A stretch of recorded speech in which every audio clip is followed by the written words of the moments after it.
So hello everyone. So as I already promised you that I will going to bring a session of MCQ on EVS. So today I am going to present you the second part of MCQ session on EVS. Students आज हम हमारा second part शुरू करेंगे. I hope आप सब ने first part इसका देखे होंगे, ठीक है, और वो आप लोगों के लिए हेल्पफुल रहा होगा. Today we will going to start with our second part of our MCQ session on EVS.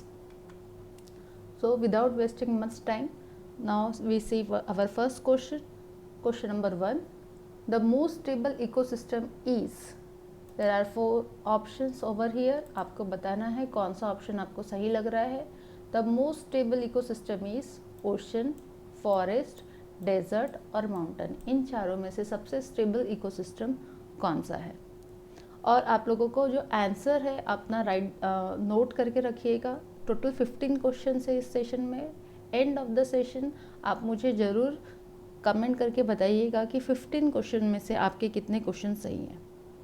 और एक बात स्टूडेंट्स, आप में से बहुत सारे स्टूडेंट्स वीडियो तो देखते हैं रेगुलरली, बट अभी तक मेरे चैनल को सब्सक्राइब नहीं किए हैं. तो अगर आपको मेरा चैनल पसंद आता है, इसके कंटेंट्स आपको पसंद आते हैं, तो please do subscribe and share with your friends. चलिए बताइए, what is the correct answer for the first question. The most stable ecosystem कौन सा होता है? Ocean ecosystem, forest ecosystem, desert ecosystem और mountain ecosystem. So the correct answer is ocean ecosystem. Ocean ecosystem is the most stable ecosystem. Okay, now next question. The main source of energy in an ecosystem is. किसी भी ecosystem में सबसे main source of energy क्या होती है? Mechanical ecosystem energy, heat energy, solar energy और chemical energy. इन चारों में से कौन सा ऑप्शन आपको करेक्ट रखता है? मुझे आंसर कमेंट करके आप बता सकते हैं. The main source of energy in an ecosystem is.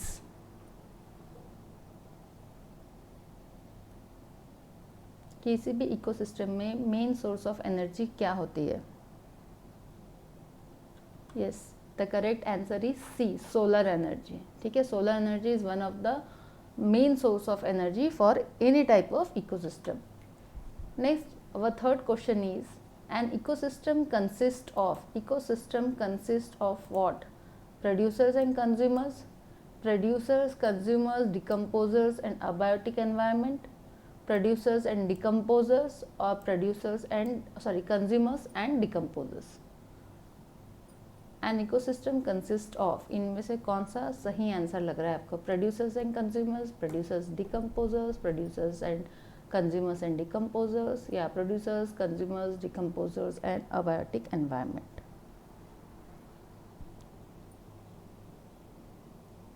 जल्दी जल्दी सोचिए स्टूडेंट. इसके बाद एक सेशन में आप लोगों के लिए लाइव सेशन लेके आऊँगी जहां आप लोग तुरंत मुझे आंसर कर पाओगे. ठीक है, तो next session most probably we will try to take a live session on EVS MCQ. आप में से कितने लोग चाहते हैं मुझे कमेंट करके बताइएगा कि कितने लोग चाहते हैं कि नेक्स्ट सेशन में ऑनलाइन लेके आऊँ. Yes, the correct answer is B, क्योंकि किसी भी इकोसिस्टम में सिर्फ प्रोड्यूसर और कंज्यूमर्स या सिर्फ कंज्यूमर्स और डिकम्पोजर से काम नहीं चलने वाला है. एक इकोसिस्टम को कंप्लीट इकोसिस्टम बनने के लिए प्रोड्यूसर्स, कंज्यूमर, डिकम्पोजर्स के साथ साथ अबायोटिक एनवायरनमेंट की भी ज़रूरत होती है. Next question is. The food chain in which microorganisms break down dead producers is called. कौन सा फूड चेन होता है वो? Predator food chain, consumer food chain, detritus food chain या पैरासाइटिक फूड चेन. ये सब हम लोगों ने क्लास में पढ़ चुके हैं इकोसिस्टम चैप्टर पढ़ते समय. तो बताइए चारों में से क्या आपको सही लगता है? Predator food chain, consumer food chain, detritus food chain या parasitic food chain.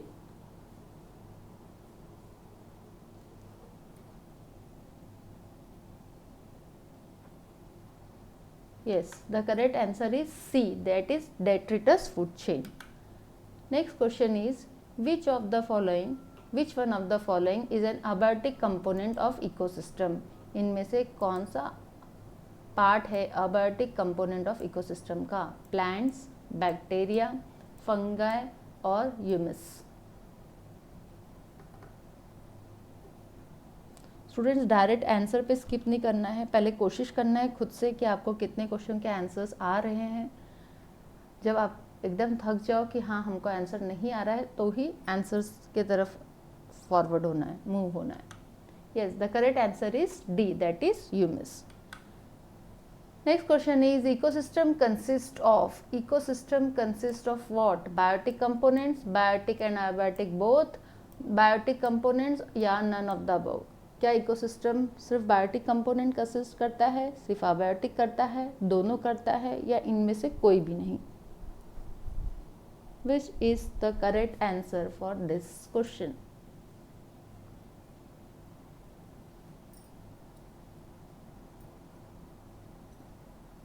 Yes, so the correct answer is B, that is biotic and abiotic components. आपको पता है हम लोग ने बहुत बार EVS में पढ़ते समय ये लाइन हमारे इसमें आई है कि इकोसिस्टम जो होता है वो बायोटिक और अबायोटिक दोनों कंपोनेंट से बनता है।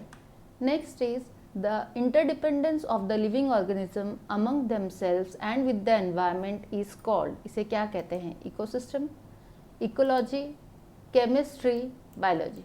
देखो स्टूडेंट्स, अब यहाँ पे आप ध्यान रखिए कि ऐसे टाइप के क्वेश्चंस में सबसे पहले तो जो दो गलत लग रहे हैं आपको आंसर्स, उनको कट कर दो, ठीक है? उनको कट कर दो और फिर आप देखोगे कि बचे हुए हमारे पास सिर्फ दो ऑप्शंस बचेंगे, ए और बी। देखो केमिस्ट्री और बायोलॉजी तो होने जा रहा, आप भी जानते हो कि केमिस्ट्री और बायोलॉजी कहाँ आ गया, हम ईवीएस पढ़ रहे हैं तो केमिस्ट्री एंड बायोलॉजी तो गलत आंसर है। तो आपने दो आंसर्स को कट कर दिए जो बिल्कुल भी आंसर नहीं हो सकते। अब हमारे पास जो दो ऑप्शन है इनमें से आप ढूंढिए, 50-50 में से आपके दो कट हो गए, अब ये दो बचे। अब इन दोनों में से आप सोचिए कि which one will be your correct answer, ecosystem या इकोलॉजी। क्वेश्चन क्या है? The interdependence of the living organisms among themselves and with the environment, इसे क्या कहेंगे? बट ऑब्वियस है, the correct answer is ecosystem. Yes, the correct option is a. Next question is इस तरह से स्टूडेंट्स आप लोग को एमसीक्यू सॉल्व करना है। मैं हर बार आपको हर सेशन में बताती हूँ कि एमसीक्यू सॉल्व करने का एक ट्रिक होता है, एक मेथड होता है। 10, 20, 30, 40 करेंगे और कोई भी एक को सही आंसर निकाल लेंगे। इस तरह से एमसीक्यू क्वेश्चन सॉल्व नहीं किए जाते। एमसीक्यू क्वेश्चन सॉल्व करने अगर आपको बिल्कुल भी आंसर नहीं आता है तो सबसे पहले उसमें से जो सबसे ज़्यादा गलत ऑप्शन लग रहा है उसको कट कर दो, फिर बचे हुए जो ऑप्शंस है उसमें ध्यान दो कि इनमें से सबसे ज़्यादा रिलेवेंट आपको जो लगता है उस आंसर को ऑप्ट करो। ज़रूरी नहीं है कि वो आंसर आपका 100% सही निकलेगा, बट गलती होने के चांसेस वहाँ पे बहुत कम हो जाते हैं। Next question is question number 8। The shape of the pyramid of biomass for a pond और एनी एक्वेटिक इकोसिस्टम इज। कैसा होता है ऐसे इकोसिस्टम का पिरामिड का शेप? इन्वर्टेड, लीनियर, अपराइट और not certain.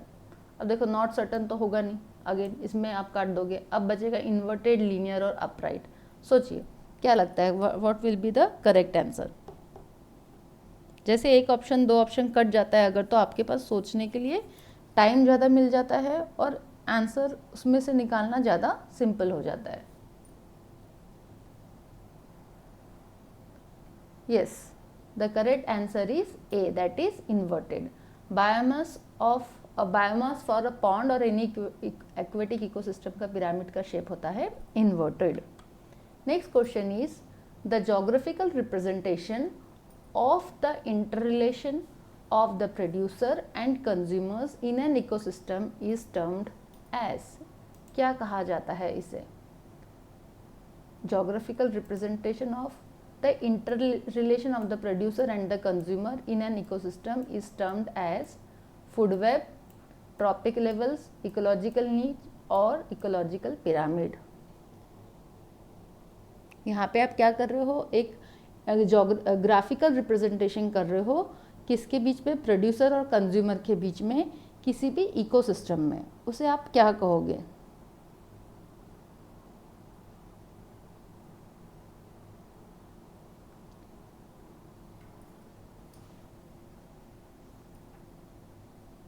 Yes, the correct answer is D, that is ecological pyramid. Next question is which of the following is the basis for all food chain, सारे food chain के लिए इसमें से कौन सा जो option है वो बेस कहलाता है? कंज्यूमर्स, प्रोड्यूसर्स, डिकम्पोजर्स और नन ऑफ द अबव।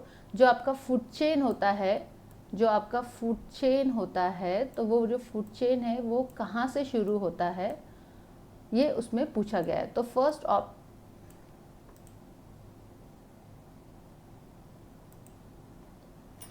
देखिए, ये आपका फूड चेन है। सपोज ये फूड चेन आपकी शुरुआत कहाँ से होती है? First, then second, then third and then fourth. तो शुरुआत कहाँ से होती है? What is the basis of all the food chain? None of the above तो हो ही नहीं सकता। ये तीन इंपॉर्टेंट कंपोनेंट्स है। अब इसमें से बेस कौन सा है? तो yes, the base is producers, क्योंकि जैसे मैंने आपको बताई थी, प्रोड्यूसर्स जब प्रोड्यूस करेंगे तो कंज्यूमर्स उसको यूज़ करेंगे और कंज्यूमर उसको कंज्यूम करेंगे और कंज्यूमर्स जो वेस्ट निकालेंगे उसे डिकम्पोजर्स डिकम्पोज करेंगे। तो बेस ऑफ एनी और all type of food chain is always a producer. The correct option is B. The next question is, student साथ साथ में मार्क करते जाइए कि आपके कितने क्वेश्चंस के आंसर्स करेक्ट आ रहे हैं। Total organic matter in an ecosystem is called, किसी भी इकोसिस्टम का जो टोटल ऑर्गेनिक मैटर है उसे हम क्या कहते हैं? बायोमी, बायोटिक कम्युनिटी, प्लांट्स और बायोमास। क्या कहते हैं? बायोमी, बायोटिक कम्युनिटी, प्लांट्स और बायोमास। टोटल ऑर्गेनिक मैटर किसी भी इकोसिस्टम का क्या कहलाया जाता है?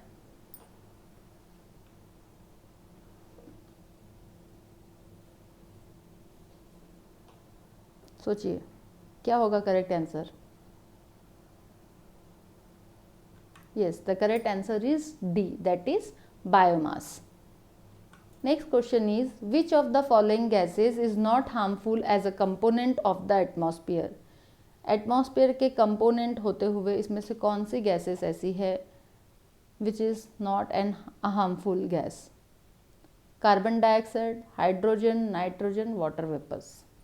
बताइए, एकदम सिंपल क्वेश्चन है, सही आंसर बताइए। स्टूडेंट्स इसी टाइप के क्वेश्चंस आपको एग्जाम में भी आएंगे, ठीक है, फॉर अंडर एनवायरमेंटल स्टडीज़। ये क्वेश्चंस आपके ग्रेजुएशन लेवल के साथ साथ पोस्ट ग्रेजुएशन, अगर आप यूजीसी नेट इस टाइप की कोई एग्ज़ाम दे रहे हैं तो वहाँ पे भी एनवायरनमेंट करके एक चैप्टर है पेपर 1 में, वहाँ पे भी आपको ये सारे टाइप के क्वेश्चंस पूछे जाते हैं। तो ये एग्ज़ाम पॉइंट ऑफ व्यू से बहुत इंपॉर्टेंट है, ठीक है। मैं सारे इंपॉर्टेंट क्वेश्चंस ही कवर करने की कोशिश कर रही हूँ। मैं कोशिश कर रही हूँ कि मैक्सिमम MCQ सेशंस में लेके आऊँ सो दैट आप लोग के ज़्यादा से ज़्यादा क्वेश्चंस कवर हो जाए। और एक बात स्टूडेंट्स, अगर आप लोगों को ऐसे सेशंस चाहिए तो आप लोगों के लाइक्स भी मुझे वीडियोस में दिखने चाहिए। अगर आप लोगों के मैक्सिमम लाइक्स होंगे तो ही मुझे मोटिवेशन मिलेगा कि हाँ यू आर इंटरेस्टेड, या आपको ये पढ़ने में या ये आपके लिए यूज़फुल लग रहा है, ठीक है। Then only I will bring और मोर सच सेशंस, अदरवाइज मैं 1 या 2 सेशंस लाकर आपका ये सेशन ख़त्म कर दूंगी। चलिए देखते हैं what is the correct answer. Yes, the correct answer is B, that is hydrogen. Next question is, which of the following is not an abiotic component? By default वहाँ पे आंसर पहले ही दिख गया है, ठीक है। तो which of the following is not an abiotic component? Bacteria. Bacteria is the correct answer of it. Next is, the animals which feed only on other animals are known as. ऐसे animals जो सिर्फ दूसरों के ऊपर depend होते हैं, दूसरे animals के ऊपर डिपेंड होते हैं, उनके खाने के लिए ऐसे एनिमल्स को क्या कहा जाता है? ओमनिवोरस, कार्निवोरस, हार्बीवोरस और ऑटोट्रॉप्स। ये सबसे सिंपल क्वेश्चन है, इसका आंसर तो सभी का सही आना चाहिए। इसका आंसर आप सभी का सही आना चाहिए। बताइए what is the correct answer for this? The animals which feed only on other animals are known as. Students मैं ये जो सेशन ला रही हूँ इसमें से 15 क्वेश्चंस इसलिए लेके आ रही हूँ और इतना फास्ट आप लोगों को बता रही हूँ कि ताकि आपका 10 से 15 मिनट में ये सेशन ख़त्म हो जाए और आप लोगों का एक क्विक रिवीजन हो जाए और आप लोगों को इम्पॉर्टेंट क्वेश्चंस भी समझ में आ जाए, ठीक है, तो ये 10 से 15 मिनट का सेशन देखने में ज़्यादा टाइम नहीं लगता है। इनफैक्ट आप इसको फास्ट फॉरवर्ड करके भी देख सकते हो, लेकिन ये सारे क्वेश्चन ज़रूर कहीं नोट डाउन कर लीजिएगा from your exam point of view. Yes, the correct answer is B, that is carnivorous. ये तो हम लोग बचपन में स्कूल में पढ़ चुके हैं। And the last question of today's session is the various levels through which energy passes into an ecosystem are called consumers, autotroph, trophic levels, none of the above. क्या लगता है क्या होगा इसका सही आंसर? इसका आंसर तो आपको नाम से ही समझ में आ जाएगा, कंज्यूमर्स, ऑटोट्रॉप्स, ट्रॉपिक लेवल और नन ऑफ द अबव।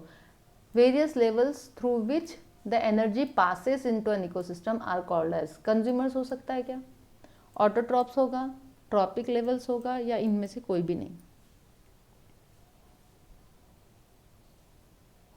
बताइए क्या लगता है correct answer? Yes, the correct answer is T, that is trophic levels. अब यहाँ पे लेवल्स पूछा गया था, देखो लेवल्स है ना। अब कंज्यूमर्स और ऑटोट्रॉप्स के सामने तो लेवल्स ऐसा कोई वर्ड दिख ही नहीं रहा है, तो ऑब्वियस है कि ये दोनों तो कट हो जाएंगे, और नन ऑफ द अबव भी हमको नहीं लग रहा है, तो बचा क्या ऑप्शन? सही इज ट्रॉपिक लेवल्स, तो correct answer is trophic levels. So students, ये था आज का हमारा सेशन। आई होप आप लोगों ने एंजॉय किए होंगे, आप लोगों को अच्छा लगा होगा। अच्छा लगा है तो सेशन को लाइक करना मत भूलिए, ठीक है। ज़्यादा से ज़्यादा अपने फ्रेंड्स के साथ शेयर कीजिए, सो दैट उनको भी इस सेशन का बेनिफिट मिल सके। और अगर आपको और ऐसे सेशंस चाहिए तो मुझे कमेंट करके ज़रूर बताइए। चलिए मिलते हैं नेक्स्ट सेशन में। Until then good bye, take care.